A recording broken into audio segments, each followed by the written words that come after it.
So hey guys, Vinay this side. कैसे हो आप लोग?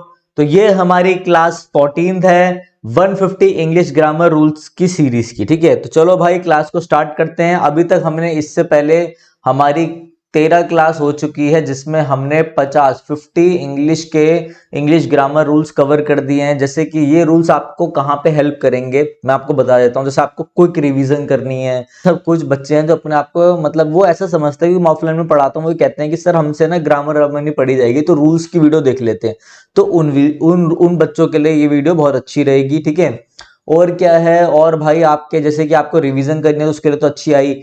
जैसे कि आपको रूल्स की समझ करनी है, अगर आपको रूल्स को अच्छे से समझना है, उनकी एक डीप अंडरस्टैंडिंग का लेवल बनाना है, तो भी आप ये वीडियो आपके लिए बहुत ज्यादा एसेंशियल रहेगी। मैं आपको ये श्योरिटी दे रहा हूं कि मेरी इस 150 इंग्लिश ग्रामर की जो सीरीज है, इससे आपका सारी का सारा जो ग्रामर पोर्शन है वो कवर हो जाएगा। ठीक है, तो चलिए वीडियो को स्टार्ट करते हैं और देखते हैं क्या कमाल करते हैं आज। ठीक है, आज भी हम रूल कवर करेंगे, टोटल 5 रूल। तो पहला रूल देखते हैं हम, रूल नंबर 51। रूल नंबर 51 क्या कह रहा है? रूल नंबर 51 कहता है, देखो क्या होता है। पहले मैं आपको छोटी चीज बताऊं। देखो फैन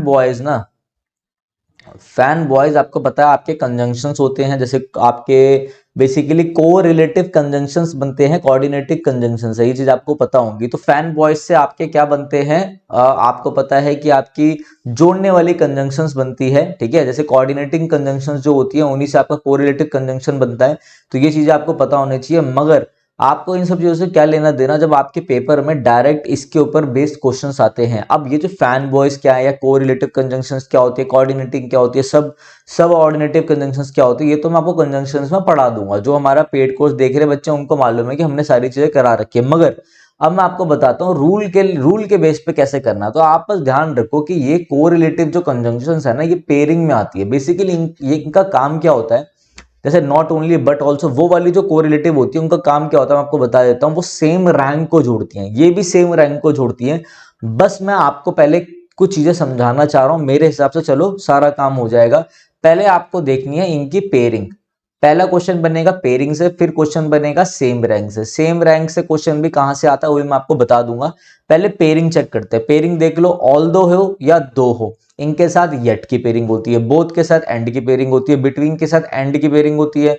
फ्रॉम मतलब किसी सोर्स की बात हो रही हो कि यहां से यहां तक, तो सोर्स से यहां तक फ्रॉम के साथ टू की पेयरिंग होगी। वेदर के साथ और की पेयरिंग होगी। नो अदर के साथ देन की। ईदर के साथ और की, नीदर के साथ नॉर की। ये आपके पेयरिंग वाली चीजें हैं, चीज ध्यान रखना। देखो किसी सेंटेंस में आपको अगर ऑल्दो के साथ या दो के साथ कॉमा मिल जाए ना पेयरिंग में, तो ये भी करेक्ट है, ये भी ध्यान रखना। इसके बारे में कभी लोग बताते हैं। मतलब मैं ये कहना चाह रहा हूं, ऑल दो और दो के साथ अगर आपको येट मिल जाए ये भी सही है, या फिर अगर आपको कॉमा मिल जाए येट की जगह पर तो ये भी करेक्ट है। इसके साथ भी हम पेयरिंग बनाते हैं, मतलब मीनिंग सेम देता है वो। ठीक है, आ जाओ कुछ क्वेश्चंस देखते हैं कैसे क्वेश्चन पेपर में आते हैं। 5 रूल कराऊंगा और अच्छे से डेप्थ में लेके जाऊंगा। देखो एक बार मैंने क्या बोला आपको, क्वेश्चन ध्यान से देखेंगे। मैंने बोला ही पहला क्वेश्चन है आपका। ठीक है, पहला क्वेश्चन, क्वेश्चन 2, क्वेश्चन 3। ठीक है, ही asked me if I was coming और नॉट। जैसे आपने देखा कि क्या बोल रहा है, ही आस्क्ड मी इफ। जैसे इफ आया ना, तो देखो अगर वो पूछ रहा है, पूछने के सेंस में जब आस्क वाली बात होती है तो पूछने के सेंस में इफ सही रहता है, वेदर भी सही रहता है। मगर इफ और वेदर सेम मीनिंग देंगे। ठीक है, कि भैया आएगा कि नहीं आएगा। ठीक है ना, अगर ऐसा सेंस सारा देगा। मगर आपको ये ध्यान रखना है कि वेदर कब लगेगा। वेदर तब लगेगा जब आपकी पेयरिंग में आगे आप देखोगे और दे रखा है, और मैंने भी आपको यहाँ पे समझाया ये रहा।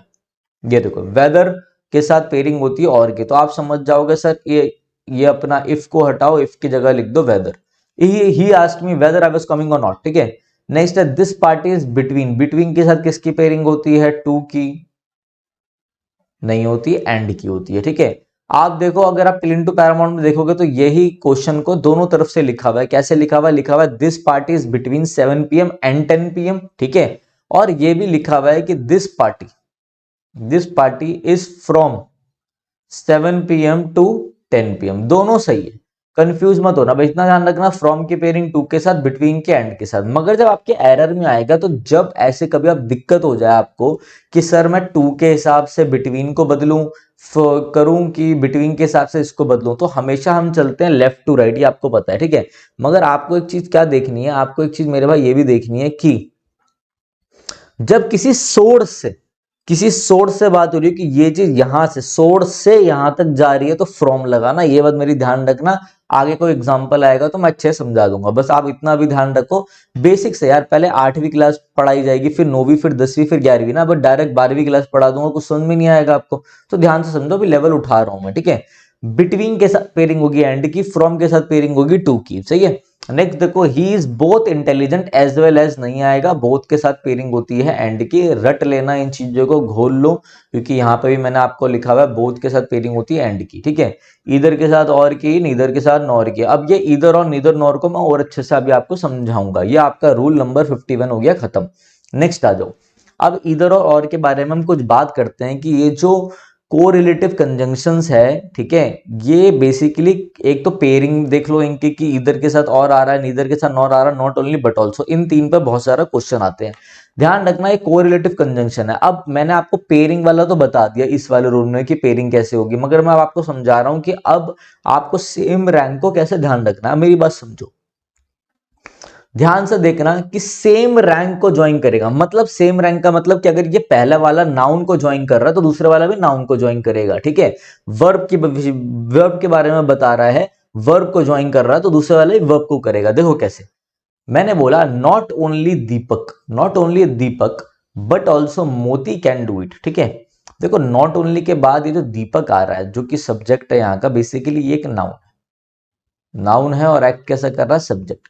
बट ऑल्सो के बाद भी जो मोती आ रहा है ये क्या, ये भी सब्जेक्ट है और बेसिकली ये भी क्या, नाउन है। तो ये सेंटेंस बिल्कुल करेक्ट है। जब मैं बात करता हूं कि मेरे को रिलेटिव कंजंक्शन को लेके SSC, D triple S B, CUET, इन सब में कैसा एरर आता है, सेम रैंक को लेके। देखो कैसे, नॉट ओनली के साथ दीपक आ रहा है यहाँ पर तो ये भी एक नाउन है, बट ऑल्सो के साथ ये भी आ रहा है तो ये भी एक नाउन है। अगर यहाँ पे वर्ब होती तो आपको इधर वर्ब करनी पड़ती, वो भी हम आगे देखेंगे अभी।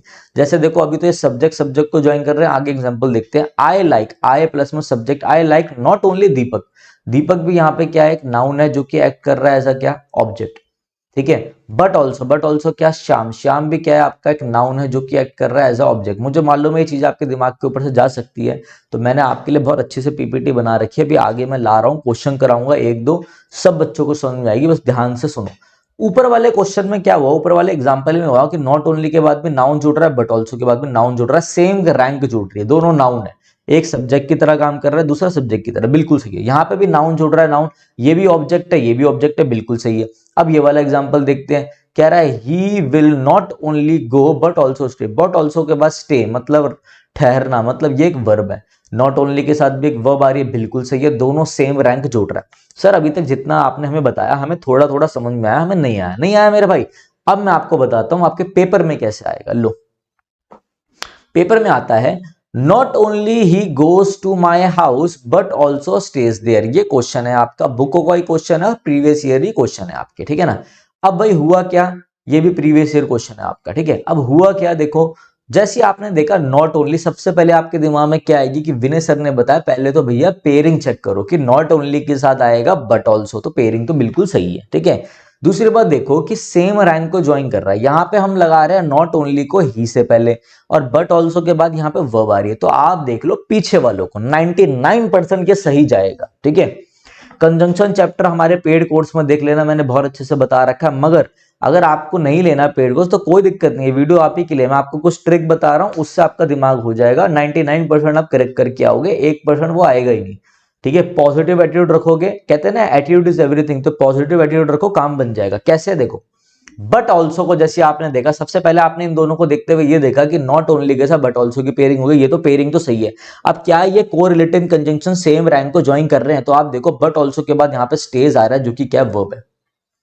तो आप समझ गए, सर ने बोला इसको देखते हुए उसको चेंज करना, उसको देखते हुए इसको चेंज मत करना कंजंक्शंस में। मैंने इतनी प्रैक्टिस करी है, इतनी चीजें पढ़ाई हैं, तो मैं अपने एक्सपीरियंस से बता रहा हूं, ऐसे करो। पीछे वाले को देख लेना कि इसके बाद क्या आ रहा है, नाउन आ रहा है तो नाउन के बाद कर देना, पहले वाले को वर्ब आ रही है तो वर्ब के हिसाब से कर देना। अब ये वर्ब आ रही है यहाँ पे स्टेज, अब आप देखो वर्ब क्या है, वर्ब का है, वर्ब तो ये रही गोस, तो आप समझ गए कि गोस से पहले नॉट ओनली को लगाना पड़ेगा। तो सेंटेंस आपका क्या बन जाएगा, सेंटेंस इधर देखो, सेंटेंस बनेगा he not only goes to my house but also stage there. अब इधर देखो मेरे भाई बात, स्टेज बट ऑल्सो के बाद ये स्टेज भी वर्ब है और नॉट ओनली के बाद ये गोस भी वर्ब है। अब आपके कोरिलेटिव कंजंक्शन की जो सेम रैंक की जो ज्वाइनिंग का फंक्शन है वो बिल्कुल क्लियर किया। ठीक है, आगे बात समझ में, मतलब मैंने शुद्ध भाषा में आपको क्या बताया कि ये गोस से पहले आ जाएगा नॉट ओनली, नॉट ओनली यहां पर आ जाएगा, नॉट ओनली तो ही, नॉट ओनली, नॉट ओनली के बाद भी वर्ब, बट ऑल्सो के बाद भी वर्ब, बिल्कुल सही। अब आगे देखते हैं, कह रहा not only he cheated his friends but also his parents. But also के बाद, ये तो पॉजिटिव एडजेक्टिव है छोड़ो, बट ऑल्सो के बाद यहां भी नाउन है। ठीक है, तो भैया उसके बाद भी नाउन चाहिए, बट यहाँ पे तो इसके बाद सीधा प्रोनाउन आ रहा है, ये तो गलत है। ठीक है, यहाँ पे अगर पॉजिटिव एडजेक्टिव के साथ नाउन है तो यहाँ पे भी पॉजिटिव एडजेक्टिव के साथ नाउन होना चाहिए ना। तो मैंने देखा कहाँ है, मैंने बोला ये रहा, इसके पहले लगाना चाहिए। तो सेंटेंस क्या बन जाएगा, सेंटेंस बनेगा ही cheated not only his friends but also his parents. ठीक है, तो नॉट ओनली के बाद भी नाउन आ रहा है यहाँ पे, ये रहा फ्रेंड्स, बट ऑल्सो के बाद भी नाउन आ रहा है, बिल्कुल पेयरिंग करेक्ट है। अगर आपको मेरी बात समझ में आ गई है तो इस सेंटेंस को ध्यान से देखो कि ईदर और नीदर नॉर के साथ भी यही होगा, नॉट ओनली बट ऑल्सो के साथ भी ये पेयरिंग वाला और कोरिलेटिव कंजंक्शन का जो फंक्शन है कि सेम रैंक को ज्वाइन करेगा, पूछा जाता है। जैसे कि मैं बोलूं ईदर सिट क्वाइटली और गो अवे, ईदर की पेयरिंग होती है और के साथ, ये बात सही है, आपने बोला बिल्कुल सही। अब देखो और के बाद भी वर्ब है और ईदर के बाद भी वर्ब है सिट, तो बिल्कुल सेंटेंस एकदम करेक्ट है, नो एरर, नो एरर।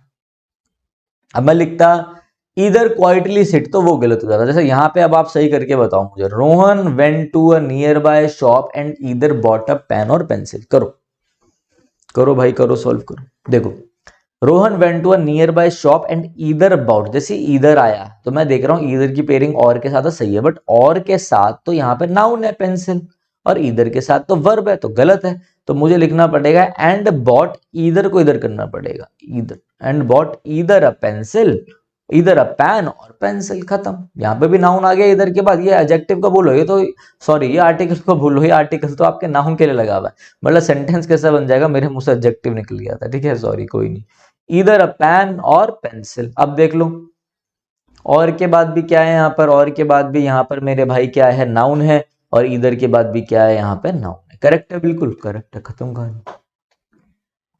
अच्छा लगा हो तो भैया लाइक कर देना, शेयर कर देना, सब्सक्राइब कर देना। मेरे लोग कह रहे हैं कि आप बोला करो, आप बोलते नहीं हो तो बच्चे करते नहीं है, कर दो। और फिर वो ये भी कह रहे हैं पता नहीं कौन सी वीडियो हिट चली जाए तो सब्सक्राइब का बोला करो। मैंने बोला बिल्कुल बोलेंगे। आ जाते हैं रूल नंबर 53 में। रूल नंबर 53 है हमारा द सेम। देखो द सेम अपने बाद ना दो प्रोनाउन ले लेता है बेसिकली। जब पेयरिंग बन के कंजंक्शन का काम करेंगे रिलेटिव प्रोनाउन के साथ, तो देखो या तो ये डैट लेगा या ये एस ले लेगा एज अ रिलेटिव प्रोनाउन। तो अब ये डैट कब लेगा एस कब लेगा देख लो। द सेम के बाद डैट और एस दोनों आते हैं। डैट तब आएगा जब सेंटेंस में आगे की तरफ सेंटेंस में वर्ब दे रखी हो, और जब वर्ब ना दे रखी हो तो एस आ जाएगा। सर ये क्या बोल दिया आपने, मैंने बोला मेरे भाई द सेम है, द सेम के साथ डैट तब आएगा जब वर्ब दे रखी हो, और जब वर्ब ना दे रखी हो तो आपका क्या आएगा, एस आएगा। जैसे कि मैंने बोला this is the same book that I wanted, देखो यहां पर आ गई वर्ब, वर्ब आ रही है सेंटेंस में आगे, तो डैट बिल्कुल सही है। फिर मैंने बोला this is the same book as mine, क्या यहाँ पे कोई वर्ब आ रही है, नहीं आ रही। ये तो आपका क्या है, पॉजिटिव प्रोनाउन है, तो भाई कुछ भी आए तो एज यहाँ पे बिल्कुल सही है। This is the same dog as mine, ठीक है भाई, ये बिल्कुल सेम डॉग है जैसा मेरे पास है वैसा ही बिल्कुल है, ठीक है ना। अब ये वाला आप मुझे करके बताओ, बिल्कुल छोटा सा था तो मैंने लिख दिया। यहाँ पे ब्लैंक है, ब्लैंक मुझे भी पीपीटी में डालना आता नहीं है, ठीक है। अब आप बताओ this is the same cow dash was grazing in the field, ये देखो हेल्पिंग वर्ब आ रही है, ये पूरी मेन वर्ब आ रही है। जब वर्ब आ रही है तो यहाँ पे आना चाहिए that was grazing, as was grazing थोड़ा ना होगा। अब ये देखो कह रहा this is the same look that, नहीं कोई वर्ब थोड़ी ना, एज आएगा। ये चीजें याद कर लेना इंपॉर्टेंट है। मैंने आपको 1 2 3 4 एग्जाम्पल दे दिया, हर एक रूल का एग्जाम्पल मैंने लास्ट में भी डाला है जब मैं आपसे क्वेश्चन पूछूंगा, जो कि हम रिवीजन करते हैं, हमारा तरीका है, ठीक है। आगे बढ़ते हैं 54 पे। बहुत अच्छा कंसेप्ट है लेस्ट वाला, ठीक है। जैसे कि आप बोलोगे लेस्ट का मतलब कि भैया ये ऐसा हो जाएगा, ठीक है ना, ऐसा नहीं किया तो ऐसा हो जाएगा, ठीक है। जैसे बोल रहा है run fast lest you will miss the train, भैया तेज भागो वरना तुम्हारी ट्रेन मिस हो जाएगी, ऐसा। हमेशा ध्यान रखो। देखो मैं आपको ना कुछ अलग चीज बताऊंगा, प्लीज बुरा मत मानना मेरे भाई, ठीक है। मुझे पता है, मैं इसलिए बता रहा हूँ। देखो लेस्ट के साथ ना शुड आता है और शुड के साथ वी1 आता है, ये तो आपको पता है, ये तो बुकों में भी लिखा हुआ है। मगर आप एक चीज मेरी ध्यान रखना कि लेस्ट के साथ ना खाली वी1 भी आता है, और जब भी आपको ऐसा दिख जाए, ठीक है, वो बिल्कुल सही होता है। लेस्ट के साथ जब शुड प्लस वी1 आता है तो उसका मतलब है कि कहीं ऐसा ना हो जाए तो, ठीक है। लेस्ट के साथ जब वी1 आता है तो उसका मतलब है कहीं ऐसा ना हो जाए तो, मतलब दोनों का मीनिंग सेम है। देखो बेसिकली जो मैं आपको एक बात बताने जा रहा हूं ना, ये है सब्जेक्ट प्रेजेंट सब्जेक्टिव मूड, ठीक है। जैसे पास्ट सब्जेक्टिव मूड होता है, वैसे सब्जेक्टिव प्रेजेंट मूड है, प्रेजेंट सब्जेक्टिव मूड कहते हैं, जिसके बारे में कम ही जगह बात हो रखी है। तो मैं आपको ये नहीं समझाऊंगा, वरना आप बहुत विवाद हो जाएंगे, आप बोलोगे हमारा टीचर बिल्कुल ही बेकार है, ठीक है। मैं आपका बड़ा भाई की तरह हूं, आपके बड़े भाई की तरह मैं मेंटर हूं, ठीक है। तो टीचर वीचर नहीं, मेंटर समझो। मैं आपको एक चीज बोलूंगा मेरे भाई, लेस्ट के साथ शुड प्लस वी1 ध्यान रखना, और लेस्ट के साथ वी1 आए तो वो बिल्कुल करेक्ट है। इसका मतलब ये कहीं ऐसा ना हो जाए तो, ठीक है। मतलब भैया तेज भागो वरना तुम्हारी मतलब ट्रेन ना मिस हो जाए, ठीक है। यहाँ पे मतलब है कि ऐसा ना हो जाए, ठीक है ना। तो ये चीज ध्यान रखना। मगर इसके साथ विल नहीं आएगा और चीजें नहीं आएगी। जैसे कि यहाँ पे बोल रहा है run fast lest you will miss the train. अब आपको पता है ये विल हट जाएगा, ठीक है, विल हट जाएगा। अब मैं आपको बताना चाह रहा हूं, देखो कुछ ना प्रेजेंट सब्जेक्टिव मूड होते हैं जिसके बारे में मुझे पूरी क्लास लगेगी, और ये आपके बेसिकली आपके सिलेबस का पार्ट नहीं है, बट हमें पता है। मैं इसलिए बता रहा हूं, जब भी आपको ऐसा बोलना हो ना कि ऐसा ना हो जाए, तो उसमें खाली लेस्ट के साथ वी1 ही आता है। बड़ी बड़ी बुकों में जैसे माइकल स्वैन वगैरह में यही लिखा हुआ है, जो बहुत तगड़ी तगड़ी बुकें हैं, कि भैया लेस्ट के साथ वी1 ही आएगा। मगर होता है क्या, अगर मैं ऐसा बोलूं, देखो run fast lest you miss the train, अभी तो चलो अच्छा लग रहा है, मगर ये ना हम इंडियंस को साउंड अच्छा नहीं करता। तो हमें हमारी पूर्ति करने के लिए, हमें कंटेंटेड करने के लिए, हमें सेटिस्फाइड करने के लिए उन्होंने बोला भैया तुम ऐसे लगा लो should plus V one lest you should miss the train. देखो कैसे मैं आपको समझाता हूं, आप बस इतनी सी बात ध्यान रखो, सारा कंसेप्ट भूलो। आप बस ध्यान रखो कि जब लेस्ट आएगा ना, तो दो तरीके से बन सकता है। एक तो बन सकता है शुड प्लस वी1, और दूसरा बन सकता है खाली वी1। जैसे मैं सेंटेंस को बोलूं, ये दो तरीके से बन सकता है। ये बन सकता है run fast lest you should miss the train, ठीक है। देखो यहां पे शुड का मतलब ये है कि भैया शुड मतलब वो नहीं है कि पॉसिबिलिटी है ऐसा कुछ दिखेगा, नहीं, मतलब वुड, कि भैया कि आपकी ट्रेन मिस हो जाएगी, वरना ट्रेन मिस हो जाएगी, इसलिए हम शुड लगा रहे हैं, वुड नहीं लगा रहे हैं, यहाँ पे ध्यान रखना, ठीक है। कई बच्चे बोलेंगे वुड आना चाहिए, लेस्ट you should miss the train. दूसरा बन सकता है लेस्ट यू मिस द ट्रेन, खाली वी1 लगा के, खाली वी1 लगा के ध्यान रखना। जैसे एग्जांपल देखते हैं, हमने बोला run fast lest you will lose the race, will की जगह आ जाएगा यू शुड। देखो यहाँ पे शुड का मतलब वो नहीं है पॉसिबिलिटी, ऐसा मत देखना, ठीक है। बस इतना ध्यान रखना you should lose the race, ठीक है। या फिर आप बोल सकते हो lest you lose the race, ये खाली वी1 भी, ये थोड़ा दिखने में अजीब है मगर ये बिल्कुल करेक्ट है। अभी क्वेश्चन दूंगा वो भी करके बताना। ये अगर चीजें आपने ध्यान रखी मेरी तो काम बच जाएगा। सेंस थोड़ा ऐसा जा सकता है कि you would miss the train, तुम्हारी ट्रेन मिस हो जाएगी, तो वही काम आपका शुड कर रहा है, कंफ्यूज नहीं होना, ठीक है। आगे बढ़ते हैं, रूल नंबर 55, बेहतरीन रूल, और कई बार एग्जाम में आ जाता है। पहले तो ध्यान रखना आपके नो सूनर की, नो सूनर एक एडवर्ब है, हार्डली एडवर्ब है, स्कार्सली एडवर्ब है, जिनके साथ पेयरिंग होती है देन की, व्हेन की, व्हेन की, ठीक है। नो सूनर के साथ देन की पेयरिंग, हार्डली के साथ व्हेन की, स्कार्सली के साथ व्हेन की, ठीक है। जैसे मैं बोलूं hardly had he stopped studying then his father came home. अब दो दो चीजों से एरर आते हैं, नो सूनर में, हार्डली में, स्कार्सली में। पहला आता है पेयरिंग का। देखो हार्डली के साथ हमेशा पेयरिंग होती है, जैसे ही उसने स्टडी करना रोका वैसे ही, तभी जब भी उसके पापा आ गए, ठीक है ना। तो ऐसे ध्यान रखना कि देन, जैसे ही उसने मतलब पढ़ना रोका वैसे ही उसके पापा आ गए, तभी उसके पापा आ गए, ठीक है। तो ध्यान रखना हार्डली के साथ पहले तो आप पेयरिंग का ध्यान रखो कि देन नहीं व्हेन आएगा। क्लियर है मेरी बात, ठीक है। दूसरा इसमें देखो क्या होता है, मैं आपको समझाता हूं। जैसे नो सूनर का एग्जांपल ले लेते हैं। नो सूनर अगर स्टार्टिंग में आ रहा है, हार्डली स्कार्सली स्टार्टिंग में आ रहे हैं, एडवर्ब स्टार्टिंग में आ रहे हैं, तो ये दो तरीके से फ्रेम होता है सेंटेंस। या तो ये बनेगा did plus subject plus V1 के हिसाब से, या फिर जैसे यही नो सूनर ऐसा रहेगा और यही बनेगा had plus subject plus V3 के हिसाब से। दोनों का मतलब एकदम सेम है, कोई भी चेंज नहीं है। दोबारा मैं आपको बता रहा हूं, जब नो सूनर ये हार्डली वार्डली आ जाए तो हमेशा ये कैसे बनेंगे, जैसे कि ये हार्डली है तो हार्डली के साथ या तो बनेगा had plus subject plus V3 में। देखो जैसे यहाँ पे बन रखा hardly had plus subject plus V3, ठीक है। या फिर ये बन सकता है हार्डली का हार्डली रहेगा, हार्डली, या फिर ये बन सकता है did plus subject plus V1। जैसे कि मैं आपको बताना चाह रहा हूं, देखो जैसे यहाँ पे देखो no sooner did plus subject plus V1, दोनों का ही मतलब सेम होता है। अगर मैं नो सूनर है, जैसे इसी सेंटेंस को, नीचे वाले सेंटेंस से पहले एरर देखो क्या, नीचे वाले सेंटेंस में एरर, नो सूनर के साथ पेयरिंग होती है देन की, कौन सा वाला देन, THEN वाला देन, बिल्कुल गलत, ये भी आएगा, ये भी नहीं, THAN वाला देन, क्योंकि कंपैरिजन के लिए देन ये वाला आता है, THAN वाला। अब दूसरा देखो एक चीज की, नो सूनर के साथ यहाँ पे तो देन आएगा, हम समझ गए, मगर एक चीज ध्यान रखो कि नो सूनर के साथ did plus subject plus V1 ऐसे लिखा हुआ, या फिर मैं अगर इसी सेंटेंस को बनाना चाहूं तो मैं ऐसा भी लिख सकता हूं, no sooner plus had plus he plus seen me. जैसे no sooner did he see me then he ran away, no sooner had he seen me then he ran away. तो ऐसा भी सही है, जब भी आपका कंपैरिजन हो रहा हो पास्ट की दो चीजों में तो हमेशा प्रेफर करो नीचे वाला, ठीक है। वैसे दोनों ही बिल्कुल करेक्ट है, मगर सेंटेंस इंप्रूवमेंट में आ जाए तो ये वाला करना, ठीक है। मैं आपको डेप्थ तक चीजें बता के जा रहा हूं, ठीक है। आगे देखते हैं, 5 रूल कवर हो चुके हैं। वीडियो अच्छी लगी हो तो लाइक करना, शेयर करना, सब्सक्राइब करना। अब ये कुछ क्वेश्चंस आप करिए, अभी जाइए मत, करिए। अरे ये भी तो है, हार्डली के साथ क्या आता है, हार्डली के साथ hardly did I see him when I, hardly के साथ व्हेन आता है, करेक्ट है बिल्कुल सेंटेंस। अब ये क्वेश्चन करिए, चलो करो भाई। तुम्हारे भाई के पैर में चोट लगी हुई है, मांस, मेरा मांस फट गया है, स्ट्रेन आ गया था पैर में, गिर गया था मैं, तो इस हिसाब से मैं आपकी वीडियो थोड़ी लेट बना रहा हूँ। वैसे कोई सहानुभूति नहीं ले रहा, मगर पैर ऐसे रखा हुआ है ना तो ज्यादा देख नहीं पा रहा है, कुर्सी में पैर रखा हुआ है मैंने, डॉक्टर ने पैर हिलाने से मना कर रखा है। जल्दी ठीक हो जाए फिर भाई। हमने जो इनिशिएटिव चालू कराया है हमारा बुक्स डिस्ट्रीब्यूशन का, दिल्ली में कराया अभी, क्योंकि अभी ज़्यादा रिसोर्सेज नहीं है, तो सबको फ्री बुक भी दी जाएगी, यूज्ड बुक्स होंगी, फ्री बुक। तो जिस भाई को चाहिए नीचे कमेंट भी कर देना, ठीक है। और देखो, although he is rich comma he is dishonest, तो क्या एरर है, नो एरर है। सर नो एरर क्यों है इसमें, क्योंकि मैंने आपको स्टार्टिंग में ही बताया था, लो रिवीजन करा देता हूं, मेरे से पढ़ने का क्या फायदा, विद रिवीजन मैंने बताया था, ऑल्दो और दो की पेयरिंग होती है येट के साथ, ऑल्दो दो की पेयरिंग होती है कॉमा के साथ, दोनों सही है। तो देखो भैया कॉमा आ गया यहाँ पर, कॉमा, तो कॉमा आ रहा है मतलब येट ही है, खत्म। He is going not only to open a hospital but also an inn, but also, not only की पेयरिंग चेक करो, बिल्कुल सी है, बट ऑल्सो के बाद यहाँ पे एक इन आ रहा है, ठीक है।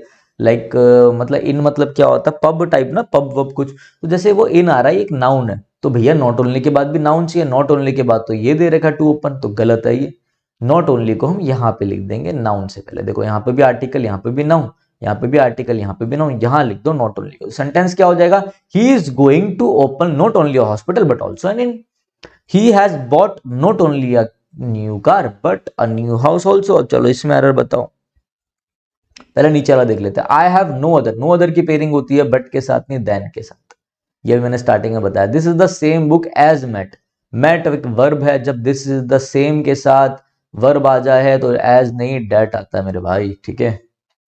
He studied hard लेस्ट he fail in the exam, बताओ ही स्टडीड हार्ड, लेस्ट आ गया सर, लेस्ट आ गया तो लगाएंगे शुड प्लस V1, या फिर सर आपने बताया था लेस्ट के साथ खाली V1 भी सही है, तो नो एरर। वो भोला बाबा दे दे गाना सुना है ना आप लोगों ने। चलो अब देखते हैं इधर, इस सेंटेंस को देखते हैं जरा, ठीक है। सब पढ़ लिया हमने, सेंटेंस को देखो, कह रहा है ही has bought not only a new car but also but a new house also. जब मैंने देखा नॉट ओनली की पेयरिंग होनी चाहिए बट ऑल्सो के साथ, पहले तो मैं चेक कर लूं कि देखो नॉट ओनली की जैसी बट ऑल्सो के साथ पेयरिंग होनी चाहिए ना, तो बच्चे बोलेंगे यही गलत है, मगर ये जो एरर है ना, ये एरर नो एरर है। क्यों है सर नो एरर, क्योंकि ध्यान रखो बट ऑल्सो का अगर यूसेज सही है, पहली बात तो दोनों होने चाहिए, खाली बट होता तो गलत हो जाता। बट ऑल्सो या तो आप लिख लो but also a new house, ये भी करेक्ट है जो यहाँ पे हो रखा है, ठीक है। या फिर आप बट ऑल्सो को स्प्लिट करके लिख सकते हो, तोड़ के लिख सकते हो, बट इधर ऑल्सो बाद में, तो ये भी बिल्कुल करेक्ट है, ग्रामर का तगड़ा यूज है यहाँ पर। बस आपको ये ध्यान रखना है क्या ये कोरिलेटिव कंजंक्शन जो है ये जोड़ सही रहे चीजों को। जैसे यहाँ पे देखिए आप,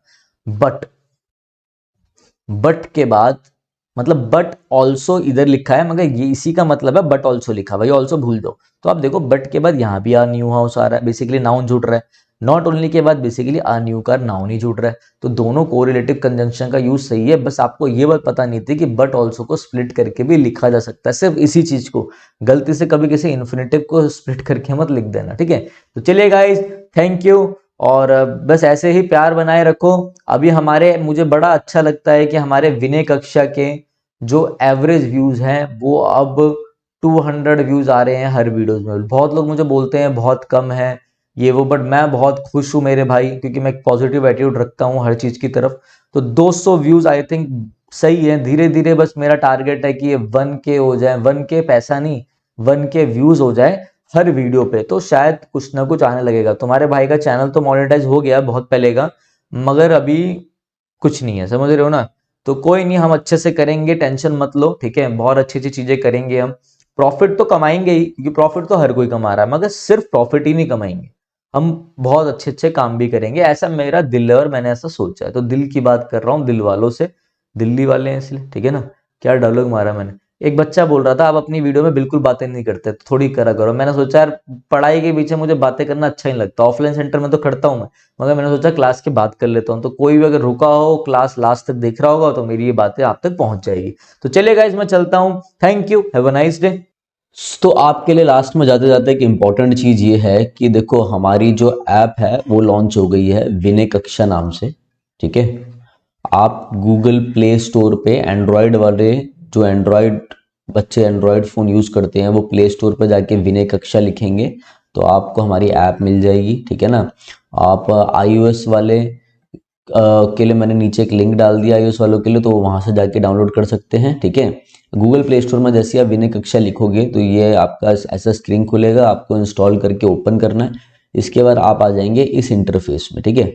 जैसे आपके आगे ये इंटरफेस स्टार्ट होगा, तो अगर ऐसा आपको कोर्स दिख जाएगा इंटरफेस खोलने के बाद, अगर नहीं दिखे तो आप नीचे स्टोर पे क्लिक कर लेना, फिर आपको एक कोर्स दिखाई दे जाएगा, ठीक है। ये कोर्स मेरे भाई आपका SSC, CGL mains, CPO, CDS, NDA, ठीक है, सीएचएसएल, एमटीएस, जितने भी एसएससी के एग्जाम है मेरे भाई, डी ट्रिपल एसबी वालों को बहुत अच्छे से कवर करेगा। D triple SB, PGT, PRT, जितने भी आपके एग्जाम है, केवीएस आ रहा है, टीजीटी है, जितने भी आपके टीचिंग के एग्जाम है उनको इंग्लिश का मैंने एक ऐसा कोर्स बनाया है जिसमें टोटल 55 से 60 वीडियोस रहेंगी, ठीक है। अभी इसमें आपको 40 वीडियो शो होगी, क्योंकि अभी कोर्स में मैं लाइव भी लूंगा, 5 सेशन मेरे साथ आप लाइव भी लोगे इसमें, ठीक है। और अभी भी मैं इसमें वीडियोस ऐड ऑन करता जा रहा हूँ, तो आप पढ़ते जाएंगे। जो भी आपको डाउट लगेगा, जो बच्चा इस कोर्स को लेगा वो मेरे से इस नंबर पे क्या करेगा, व्हाट्सएप पे अपने मेरे भाई डाउट्स भेजेगा, मैं उनको हाथों हाथ बता दूंगा। मैं आपको पूरा एग्जाम के लिए गाइड करूंगा, चाहे वो कोई सा भी आपका एग्जाम हो, सीजीएल हो, कुछ भी होगा जो ये कोर्स लेगा, ठीक है। दूसरी चीज मेरे भाई, इस कोर्स की वैल्यू आपको 999 दिख रही होगी, तो 999 इसकी वैल्यू नहीं है। वैसे कोर्स की वैल्यू मैंने 999 लगा रखी है, मगर अभी फर्स्ट हमारे 200 बच्चों के लिए मैंने डिस्काउंट ले रखा है, तो आपका जो कोर्स है तो 200 रुपीज़ ऑफ हो जाएगा आपका। तो ये 799 में, मात्र 799 में आपको पड़ेगा, ठीक है। तो जिसको लेना हो वो ले सकता है। बाकी अपना यूट्यूब की वीडियोस आती रहेंगी, मैराथन्स आती रहेंगी, ठीक है। तो करते रहे। इंग्लिश ग्रामर के लिए बहुत बच्चे बोलते थे कि सर कैसे करें, बहुत दिक्कत आती है, तो उनके लिए मैंने कोर्स निकाल दिया, ठीक है। तो जल्दी आपका वोकैब का कोर्स भी आएगा। ये पेड कोर्स है, टेंशन मत लेना, यूट्यूब पे भी प्रॉपर क्लासेस होंगी। जिनको बेसिक में दिक्कत है, जो मीडिएटर लेवल में पहुंच गए, जिनको नहीं समझ में आता हम कैसे तैयारी करें, ये उनके लिए कोर्स रहेगा, जिसमें आपकी पूरी इंग्लिश, सारी पार्ट ऑफ स्पीच, जितना भी आपकी पार्ट ऑफ स्पीच है, देखो इसमें आपका जितनी पार्ट ऑफ स्पीच है, आपकी नाउन से लेकर एडवर्ब तक, preposition, fix preposition, syntax, clauses किसे कहते हैं, बेसिक सारी चीजें आपकी कवर हो रही है बहुत अच्छे से, ठीक है। तो चलो गाइस अब मैं चलता हूँ, रेगुलर आपकी वीडियोस तो आती रहेगी यूट्यूब पे, ठीक है। किसी को कोई भी डाउट है तो इस नंबर पे आप मुझे कॉल कर सकते हैं, ठीक है। और मेरे से आपकी बात करवा देंगे, जो भी उठाएगा वो मेरे से आपकी बात कराई देगा, ठीक है। तो चलिए guys, thank you, have a nice day.